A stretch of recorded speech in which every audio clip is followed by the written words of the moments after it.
This is the real reason that Matt Gaetz dropped out of trying to become the Attorney General. The media will tell you that he dropped out because the charges against him were substantiated.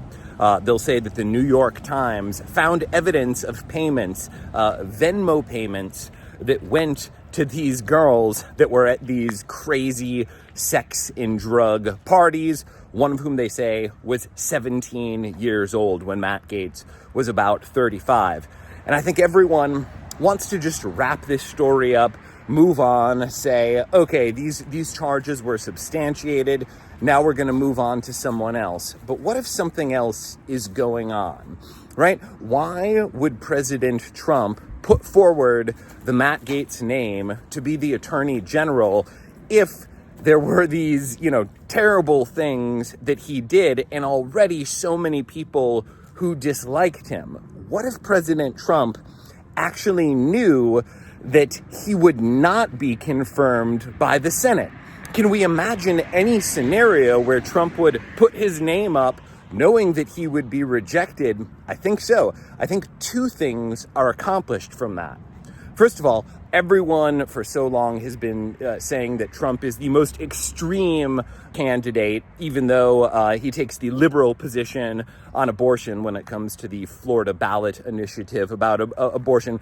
Still, the rep on him is that he is so extreme. And if everyone is calling you an extremist and just the worst ever, one thing you can do to get more people to like you is you find someone who's disliked even more than you and you stand next to them.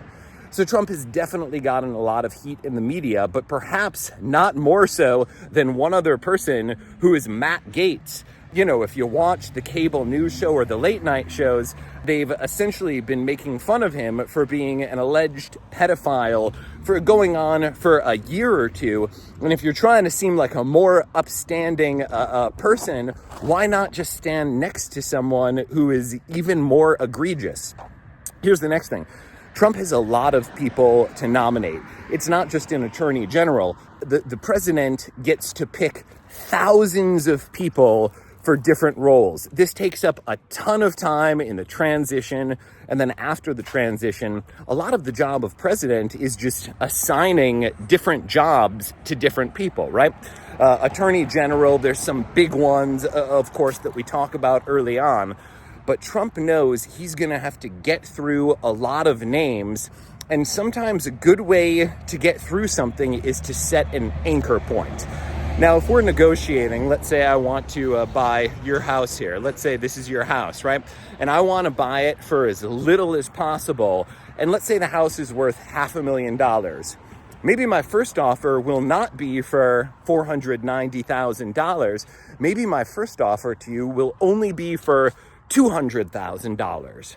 And then you'll tell me, well, that's ridiculous.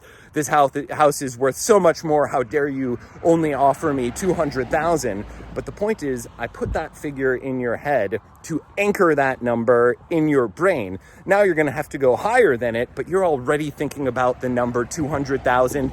You know that I'm thinking about the number 200,000. That guy knows, everyone knows. So maybe we end up negotiating to 450,000, where if my first offer had been 450,000, we might have ended up at 490,000. So perhaps President Trump nominated Gaetz knowing he would be rejected to make his other picks look more reasonable by comparison. I think that could be the real reason that Matt Gaetz didn't get a nomination or pulled away from it. The real reason being there was no expectation in the first place that he would actually get the job. And this was just Trump setting an anchor point in terms of likability instead of money with someone who is probably the most disliked person in Congress. That's the real reason. And if you think this is interesting or you think I might have a point, please follow my page. If you don't already, I've got lots more to reveal to you.